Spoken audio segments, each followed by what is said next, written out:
Sveiki, mėly Marijos radijo klausytojai. Jūs girdite laidą Akademija, prie mikrofono Katalikų teologijos fakulteto dekanas Benas Ulevičius. Esu čia studijoje su mano kolega ir bičiuliu, docentu daktaru Artūru Lukaševičium. Esam abu tiesiog, kaip ir visi kiti dėstytojai universitetuose šiuo metu, ypač Vytauto didžiojo universitete, tiesiog įkaitę nuo egzaminų sesijos, studentai jau išklausė paskaitas, laiko egzaminus, dėstytojai įvertina jų darbus. Taigi, tam tikrą prasme yra ir tokia nostalgija, paskaitų nebus jau kelis mėnesius, tai pamatysime kitus veidus, turbūt Artūrai, taip, sveikas, net nepasisveikinau. Taip, sveiki gyvi.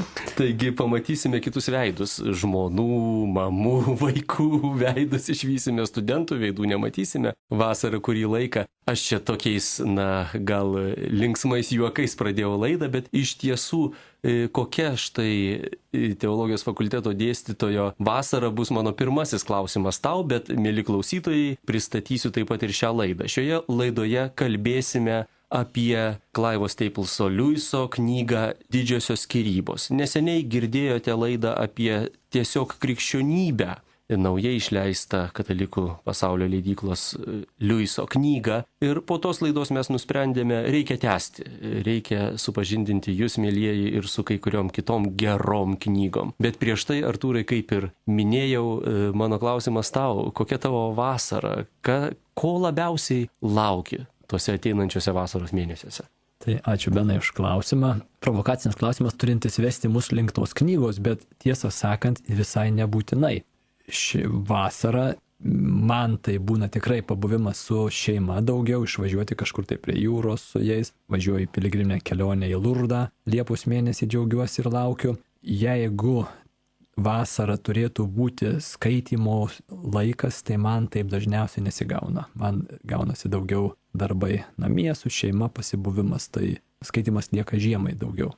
Tu kaip kuklus žmogus nepasigiri, kad vasara tampa ir intensyvios maldos laiko. Tiesą sakant, pas mane maldą stengiuosi išlaikyti kiaurus metus ir daugmaž panašiai gaunasi. Ir reiškia, šiuo atveju man vasara tuo požiūriu per daug nesiskiria. Artūrai, aš bandau tave čia kažkaip tai priversti pasakyti tavo paslaptis maldos, nes žinau, kad esi maldingas žmogus, tai ne pasigirimui, bet gal klausytojų įkvėpimui ir mano paties įkvėpimui, kas yra tavo maldos gyvenimas. Oho. Netikėti klausimai. Mėlieji, mes esam tiesiog visiškai neformalūs šiandieną. Benai, čia iš ko susideda tavo? Tikrai netikėtas klausimas. Tai gal aš taip nežinau, kaip čia tiksliai ir atsakyti. Jau keli metai bandau išlaikyti tokį, maldos pusvalandį kasdien ir sakykime, kokius 5 kart iš 7 per savaitę taip daugmaž ir pavyksta. Aišku, tą laiką reikia labai skrupulingai, godžiai ginti nuo visų kėsinimusi, nes jų yra visą laiką labai daug, bet kai nusiteiki tam ir taip griežtai tvirtai nusiteiki, tai tada tampa lengviau. Tai čia gal sakyčiau toks esminis laikas maldai būtų. Ir paskui dar stengiuosi paskaityti kokią nors knygą. Tai čia man prasčiau sekasi, bet irgi gerai būtų, žinau, kad gerai būtų tą kasdien po nedidelį laiko gabalėlį, 15 minučių, pavyzdžiui, tam skirti. Dvasinio pobūdžio skaitimui. Dvasinio pobūdžio. Tokio gali būti ir šiek tiek sunkesnio, gali būti ir pavyzdžiui, popiežiaus enciklikos tinka dokumentai, bažnyčios man visai patinka ir gana įkvepiančios yra, nors ir techninės informacijos jos yra. Tai va, tai jeigu taip per daug nesidetalizuojant, tai būtų pagrindiniai tokie dalykai. Aišku, gal nesupyksi, jei pasidalinsiu savo įspūdžių, kai atėjęs į katechetikos centrą, klausiu tavo bendradarbių dar vos darbui beprasidėjus, kur jūsų direktorius jo sako, meldžiasi savo kabinete, jeigu labai svarbu, galime pakviesti, jei ne. Ir ne vieną kartą yra man taip nutikę. Ir tuomet aš pagalvoju, va. Tiesą sakant, atėjo mintis, reikės būtinai padaryti laidą apie Katalikų teologijos fakulteto dėstytojų maldos gyvenimą. Apie studentus nemažai kalbėjome. Mėlyjeji, taigi pereikime prie mūsų temos. Taigi, Artūrai, Didžiosios skyrybos. Asmeniškai man tai yra ta knyga, kurią skaitau kasmet, bent po vieną kartą. Ir turiu paprastai knygų, tokių jau ypatingų porą egzempliorių. Bent jau kartais 3. Vieną skolinimui, vieną švarų, jei reikės kam nors, nukopijuoti kokį puslapį, o vieną braukimui. Ir tas braukimui egzempliorius jau praktiškai sveikos vietos nelabai liko. Ir kiekvienai metai vis randu ką naujo pasibraukti. Tokia neįtikėtina knyga, tarp pačių geriausių. Kaip tau? Aš pirmiausia, Benai, tai, kaip sakant, sužavėtas esu žiūrėdamas iš tas tavo egzempliorių, jisai yra kaip mūsų brolių protestantų Biblijos kartais atrodo, reiškia, sutrintos, vos gyvos ir pribraukyta, prispalvota, tiesiog spalvinimo knygelė pasidariusi. Tai va čia matosi, kad žmogus naudoja, myli, tiesiog ta knyga maitinasi. Tai labai džiugu ir smagu ir gal imsiu pavyzdį iš tavęs. Aš irgi šitą knygą labai man patinka, net būtų sunku pasakyti. Liujisas iš Liujiso knygų, drįčiau sakyti, jinai patenka į mano mėgstamiausių knygų trejetuką, o jį, nežinau, dar vienos reiks išrinkti iš jo mėgstamiausių, bet tikrai labai mėgstu šitą knygą, jinai sukrečianti yra. Aš ją irgi nekas met perskaitau po vieną kartą, bet esu keletą kartų perskaitęs ir jinai tikrai yra, mano supratimu, šedevras 20-ojo amžiaus krikščioniškos literatūros. Tad trumpai reikėtų, papasakoti apie turinį. Aš turbūt, čia visada yra toks jautrus klausimas, ar galima, kaip liaudis sako, spoilint. Kitaip tariant, pasakodamas turinį truputėlį skaitytojui būsimam atveri, kas bus kitose skyriuose, kas turėtų būti staigmena. Bet gal pagrindinė mintis yra tokia. Knyga vis dėlto apie dangaus ir pragaro nesuderinamumą, o gal ir suderinamumą argi. Taigi, nes kalbame apie skyrybas tarp 2 plotmių, Dievo plotmės ir kas yra pragaro plotmė iš tikrųjų. Ir visa knyga yra apie tai. Tai yra vaizdingas pasakojimas, alegorija, palyginimas. Galima net sakyti, autoriaus jis taip įvardyja nesureikšmindamas sapnas, bet toks tikrai sukrečiantis apie tai, kaip didžiojo pilkojo miesto gyventojai, galime numanyti, kad tai greičiausiai yra pragaras, gauna atostogų ir gali vykti į kitą šalį. Ir ta šalis pasirodo esanti kitokia. Ir galime numanyti, kad tai yra dangaus prieangis. Ir kuo skirtingos šios šalis. Danguje, dangaus prieangyje, pragaro gyventojus pasitinka jų galbūt giminaičiai, angelai, vyksta pokalbiai, vyksta dialogai. Ir norintieji pragaro gyventojai gali pasilikti danguje. Tie, kurie nori, gali likti ten visam laikui. Kodėl jie lieka arba nelieka? Kokie jie yra? Štai visa knyga yra apie tai, ją galima praryti per vieną vakarą. Ar aš teisingai ir tiksliai atpasakojau pačią pagrindinę mintį, Artūrai? Ačiū, Benai. Aš būčiau kitaip papasakojęs, bet tavo irgi... Go ahead. Taip, čia siužetas yra labai paprastas. Ir netgi toks, ypatingai paprastas. Tikrai, iš pilkojo miesto vyksta autobusas į kitur. Tenais kitur juos pasitinka dažniausiai labai artimi žmonės, bendradarbiai, šeimos nariai, draugai. Ir tuos pragariečius kalbina pasilikti visais įmanomais būdais, kalbina pasilikti.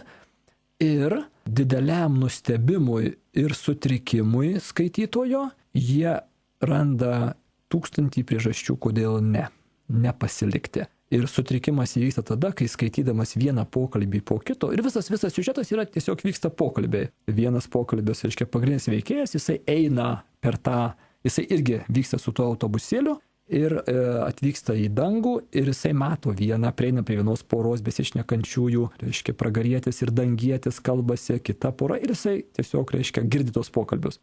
Ir mane asmeniškai labai sukrečia, kai aš atpažįstu save tuose pokalbiuose, tuose pragariečiuose ir jisai randa tikrai svarius argumentus, puikybę paremtus ir godumu ir visom įmanomom įdom paremtus argumentus, kodėl jisai neturėtų likti. Tai čia, tarp kitko, aš skaičiau mūsų gero draugo Petro Williamsono žmona Marša yra rašiusi disertaciją daktarinę iš Liujiso ir aš iš jos girdėjau, skaičiau aš turbūt to disertacijoje jos, kad šita didžios skyrybos yra paremtos Dantės dieviškąją komediją, kur irgi iš esmės siužetas gana panašus, reiškia daug dialogų. Ir tas, reiškia, tas dangaus ir pragaro dialogas, ir pragaras atsisako, reiškia, ateiti. Tai mane tas ypač stipriai sukrečia, kai atpažįsti, kad atsisakymas nėra kažkoks tai blogų žmonių, tenais jie nenori, jie ten kažkaip piktava. Atpažįsti iš esmės save, va tas ir labiausiai sukrečia.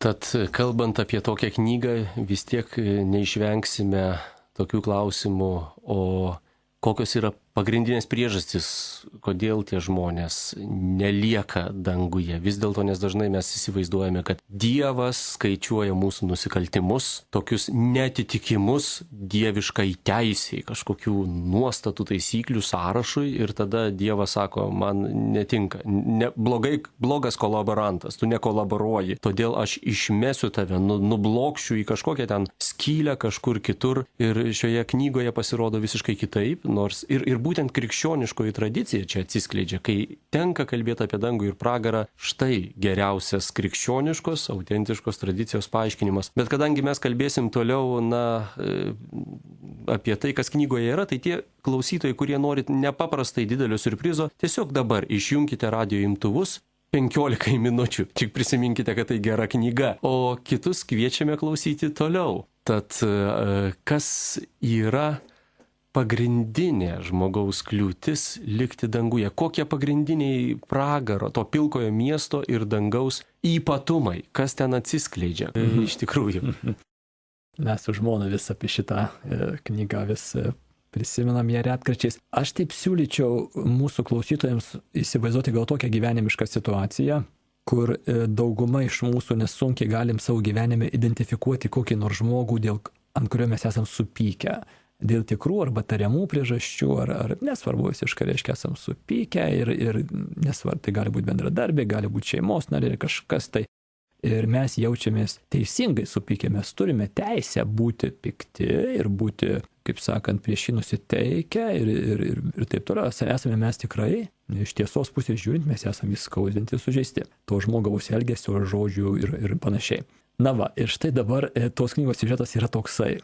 Tuos pragariškius pasitinka vieną po kito, tiesiog juos pasitinka va būtent toks žmogus. Ir vyksta dialogas.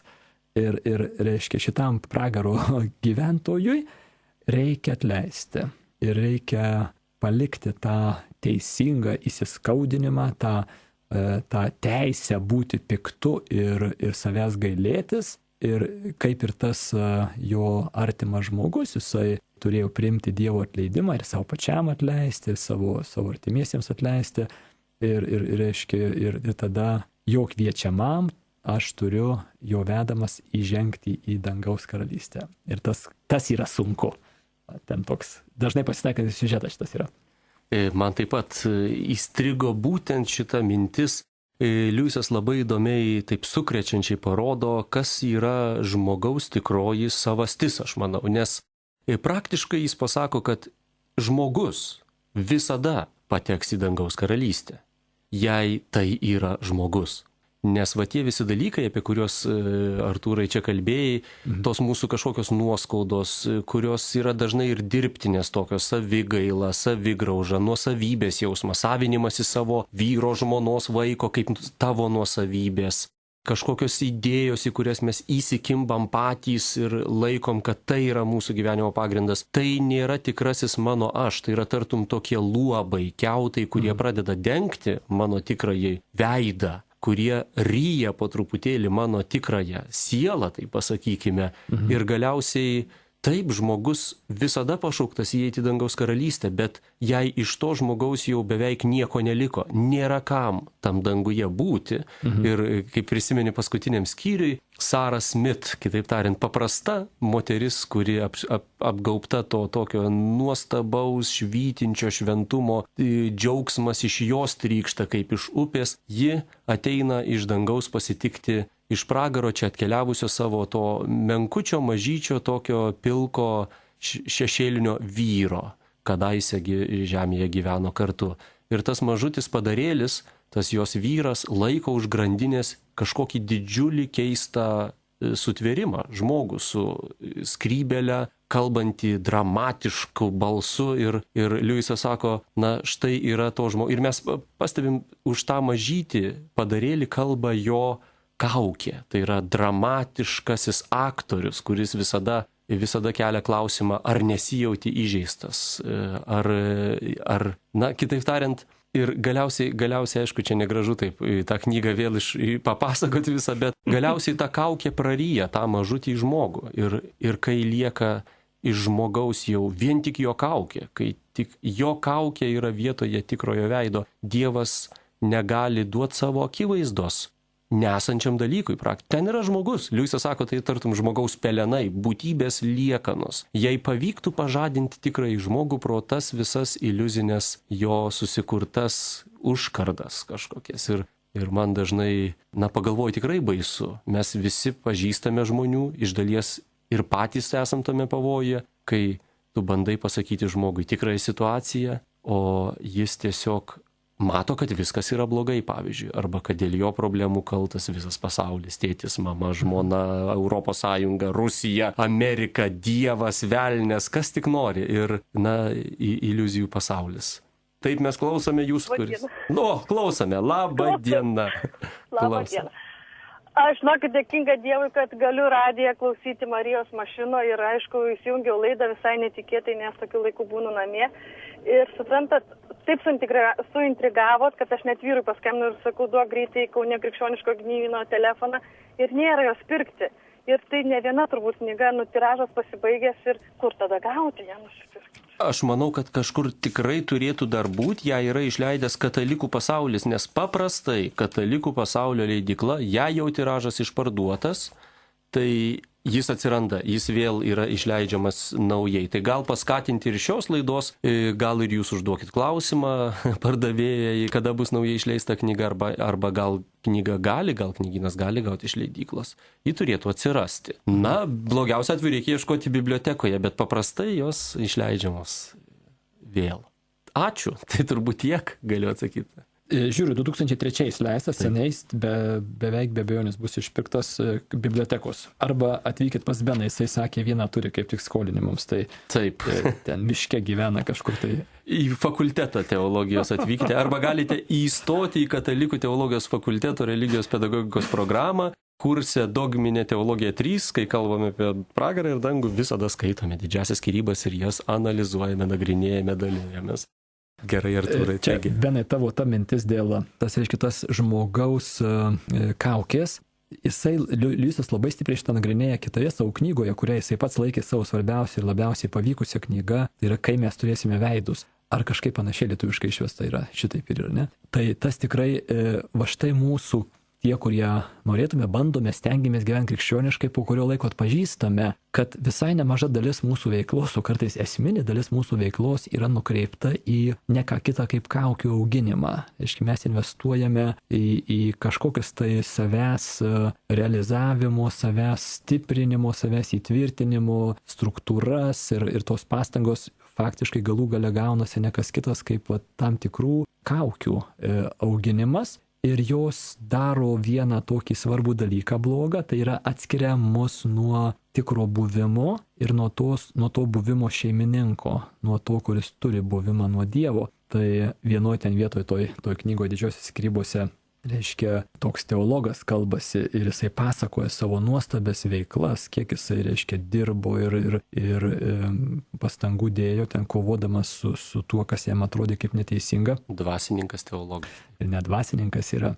Ir mes kartais ir su Benu jau esam šitą šnekėję, tame skyrelyje, kur kalbasi tas teologas, dvasininkas ir tokiais dvasingais jisai ir reiškia, sakiniais kalba. Ir vienoje vietoje komentaras yra apie tą pokalbį. Dabar neprisimenu, kas ten komentuoja. Ir aš irgi kaip šiek tiek teologiją užsiimantis matau irgi, kaip sakant, tuos nuopolio ratus, kurie faktiškai žiojasi ir mane, norėdami įtraukti.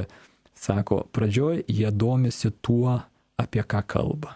Paskui jie pradeda domėtis savo kalbėjimu.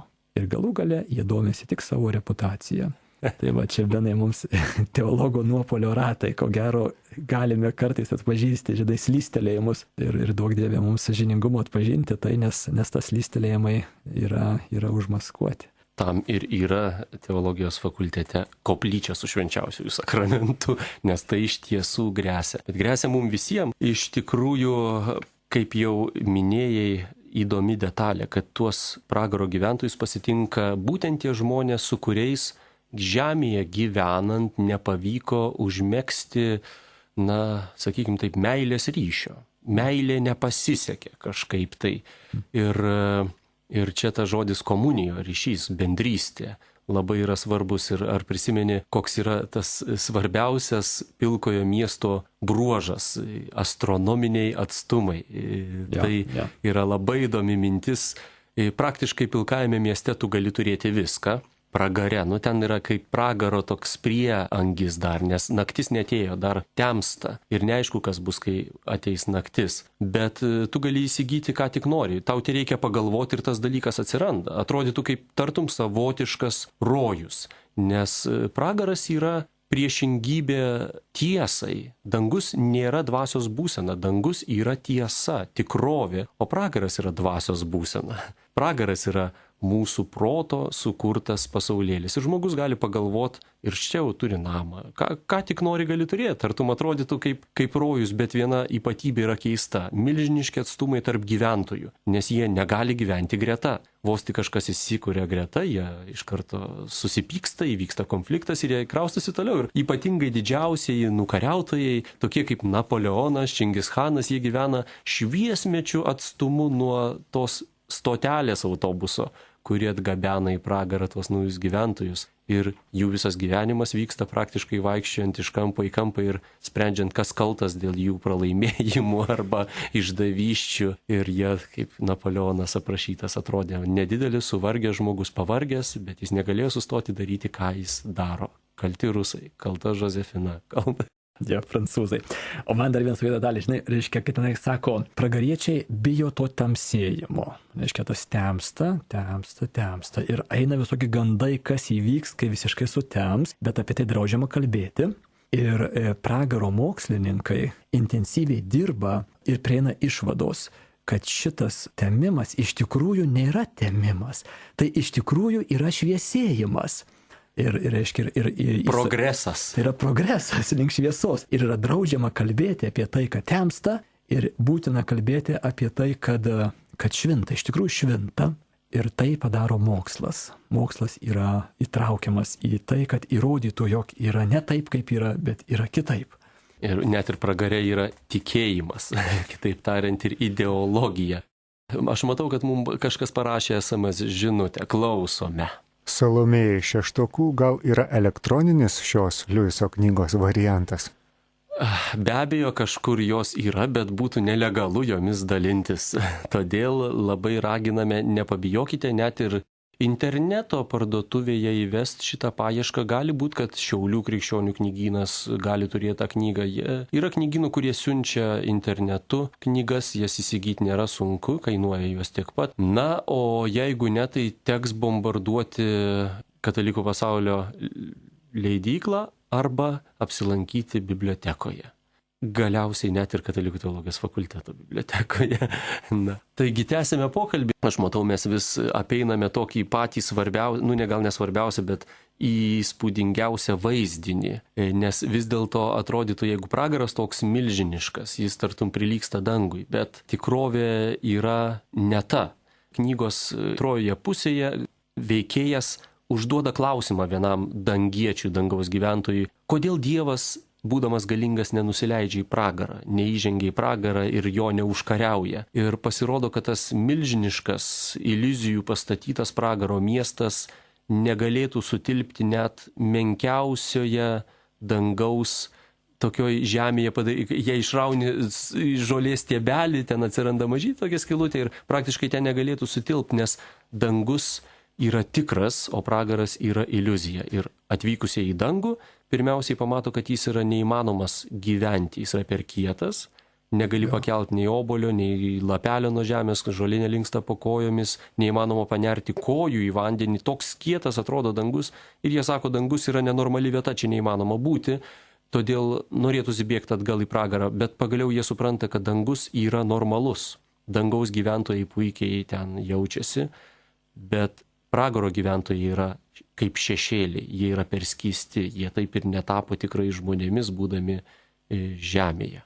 kitaip sakant, pragaras atrodo didelis, tuo tarpu jis yra mikroskopiškai mažas ir Benai vedėjai, bet nesupratau, į kurią iš tų krypčių šitoj labai turtingoj, reiškia, alegorijoje norėjai nueiti.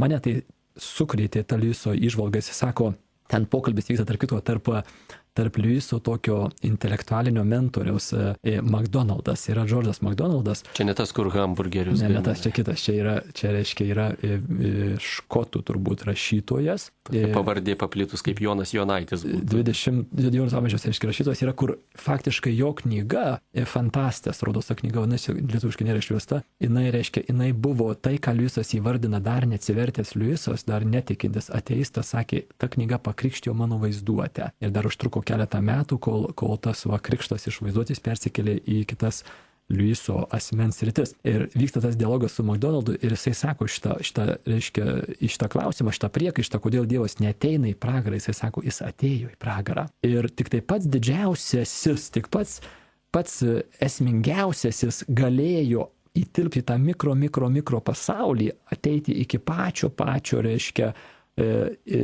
dugno būties. Pačios. Tik jis te galėjo susimažinti taip stipriai ir visi, kurie tik tai norėjo, šituo galėjo ir gali pasinaudoti. Reiškia, nėra taip, kad kažkam būtų atimta galimybė ateiti į dangų, žengti į dangų. Tas ateimas yra įvykęs. Ir mes vėlgi čia Benas per savo dogminę teologiją tuoj pat eksploatuoja, reiškia, tą ateimą ir žengimą į pragarus Jėzaus. Bet teisingai, taip, tai patikslinsiu tą mintį, tačiau dangus yra toks tikras, kad net menkiausias dangaus dalykas, pavyzdžiui, obuolys iš dangaus, negalėtų sutilpti tam pragare. Visam pragare, nes esančiam pragaro gyventojui, tas jo iliuzijų pastatytas pasaulis, tai yra viskas, jam tai yra pasaulis. Kaip dažnai beprotį susikuria tokį pasaulėlį, kur viskas vyksta ne iš tikrųjų, bet jo galvoje, jo kažkokiose idėjose. Bet tikras dangus neturi vietos, kitaip tariant. Yra pragare per ankšta dangui šią prasme. Tad įmanoma, pragaro gyventojas, norėdamas gyventi danguje, turi tapti tikras. Nusimti kaukės, nusimti iliuzinius tuos, reiškia, šešėlinius, iš tikrųjų mirtį nešančius, reiškia, dalyvavimus mirtyje ir štai tada tas gimsta tas tikras žmogus. Ir tai yra sunkus procesas, sunkiausia yra, reiškia, tas kaukės, ko gero, nusimti prieš save patį. Nuostabu, man prisimenu taip pat tokį įdomų vaizdinį, gal prisimeni tą moterį, kuri tiesiog atrodo jokių lyg ir nuodėmių nėra. Moteris turi didžiulį nepilnavertiškumo kompleksą, kuris ją kausto. Ji bijo, jog mane pamatys nuogą, nes ji jaučiasi kaip šešėlis, kaip šmėkla ir toje tikroje tikrovėje jai atrodo, jai tiesiog matosi žmogus turi traumą visą gyvenimą persekiojusi tokią mintį, kad nepaprastai svarbu, kaip mane pamatys, nepaprastai svarbu, kaip aš atrodysiu kitiems. Ir net ir tokia mintis gali tapti tokia obsesija, apsėsti žmogaus visą būtį ir žmogus gali prarasti savo tikrą veidą, prarasti tikrą savęs kažkokį suvokimą, pažinimą. Ir ten labai įdomiai, tartum, parodo, tas autorius knygos sako, bet tai taip neteisinga, tartum, ar už tokį dalyką, ar toks dalykas tikrai gali sustabdyti štai tą pragaro būtybę, tą moterį, kuri taip ir netapo tikra dėl šitos savo kaukės, nejaugi ir liks tokia sukaustyta, nejaugi nebus, kas ją išlaisvina. Ir angelo žodžiai yra, jeigu jau nėra kitos išeities ir pasirodo kaimenė tokia didelė banda vienaragių. Ir jie atsiranda tartum ne iš kur, jie baisiai drebindami žemę atbėga ir ta moteris staiga yra nepaprastai išgazdinama ir ji klykdama nubėga dangaus link. Kitaip tariant, kartais žmogui, kad jo iliuzijos išsisklaidytų, kad tas mažas toks dalykas, kuris mus kausto, kartais tai priklausomybė, kartais tai mūsų, kaip amerikonai sako, self-image, kaip mes save įsivaizduojam, netgi trukdo mum artėti prie Dievo. Kartais reikia tiesiog sukrėtimo ir baisingas išgastis arba mirties akivaizda gali sukrėsti tave ir tu nubundi, tu supranti visą tiesą ir panašu, tartum toj knygoje Liujisas duoda tokią viltį, kad ta moteris buvo sukrėsta. Dangus rado būdą, kaip tas kaukės sutrupinti, kai tos kaukės ištinka žmogų be jo netgi kažkokios tai, kaltės. Kitaip tariant, aš noriu pasakyti, kad kaukės kartais būna labai subtilios ir ne visada jos yra mūsų pačių užsidėtos, mūsų pačių susikurtos, bet jos sukausto, jos praryja mus. Va tikrai dabar tu čia kalbėdamas, aš kažkaip įsivaizdavau, kad visose didžiosiuose skyrybose tai yra tik vienas žmogus, kuris sutiko eiti į dangų, jeigu atsimant, ten tas vyras su driežu ant peties, tuo gašlumo, seksualinio nesusitvardymo driežu, kuris tokius protingus žodžius kalba jam į ausį, sako, tugi nustosi būti tikras vyras, negi tu dabar leisi, kad mane šita grėsmingo angelo ranka sutraiškytų, juk tavo vyriškumas bus pažeistas. Ir dabar tu man priminėjai, tai ta moteris pasirodo irgi nubėgo link dangaus, tai neatkreipiau dėmesį į tai, tikrai tokia irgi įspūdinga vieta. Mane labai palietė ta vieta, kur, reiškia, tas darbštuolis obuolius bando tysti į dangų, reiškia, jis deda didžiulės pastangas ir kaip tu sakė, reiškia, pragariečiui, tam šešėliniam, tokiam ne visai tikrą būtį, buvimą turinčiam žmogui yra dangus kietas, sunkus, sunkiai pakeliamas ir jam paimti obuolį paaiškėja, kad yra beveik neįmanomai sunku. Ir tada jisai galų gale, reiškia, po kelių bandymų pradžioje bandė prisikimšti kišenes. Nepavyko. Tada jis paims vieną, bet didžiausią. Nepavyko. Jisai paims tada sekantį pagal dydį. Nepavyko. Galų gale jisai susitaiko su mažiausiu. Ir tada skaitytojo akise jisai neįtikėti, sukaupęs visas jėgas, neįtikėtinų pastangų dėka, jisai pakelia jį ir faktiškai vos nesulaužytas po tą naštą pasuka link autobuso. Ir, reiškia, ir Liujisas panaudoja tuo savo kryžiaus keliu. Jisai eina link autobuso ir tokia antialegorija, reiškia, kryžiaus kelias, bet į kurią pusę? Ir ar mes savo gyvenimuose neturim tokių kryžiaus kelių, kur nešam kryžių, bet ne į tą pusę? Iš tikrųjų, norim tikrų dalykų, bet sukam ne tą kryptimi. Mūsų laida jau eina į pabaigą ir manau, kad po šios laidos aš grįžęs dar kartą atsiversiu ir perskaitysiu šią knygą, nes labai smagiai susižadino vaizduotę, paminėjai ir tą jaunuolį su driežu.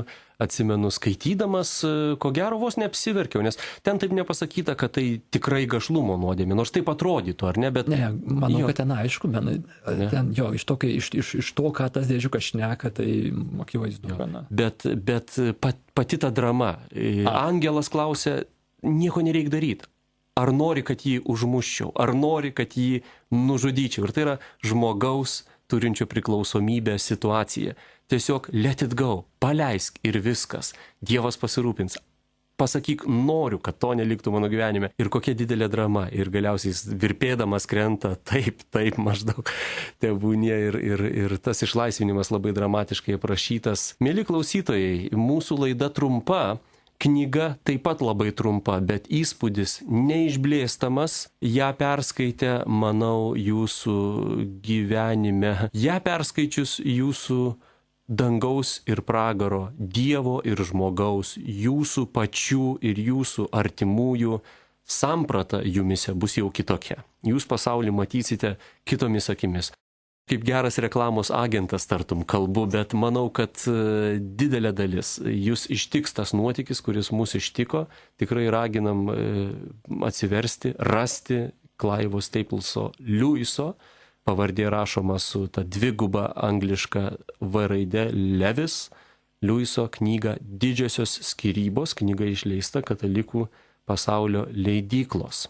Ačiū Artūrai, kad sutikai dalyvauti toje tikingoje laidoje ir pasidalinti savo prisiminimais apie knygą ir įspūdžiais. Na ir kągi, belieka atsisveikinti, mėly klausytojai, jūs girdėjote laidą Akademija. Laidoje Katalikų teologijos fakulteto dekanas Benas Ulevičius ir fakulteto docentas daktaras, dėstytojas Artūras Lukaševičius kalbėjo apie Clivo Stapleso Liujiso knygą Didžiosios skyrybos. Malonaus skaitymo. Likite su Dievu, likite su Marijos radiju. Su Dievu.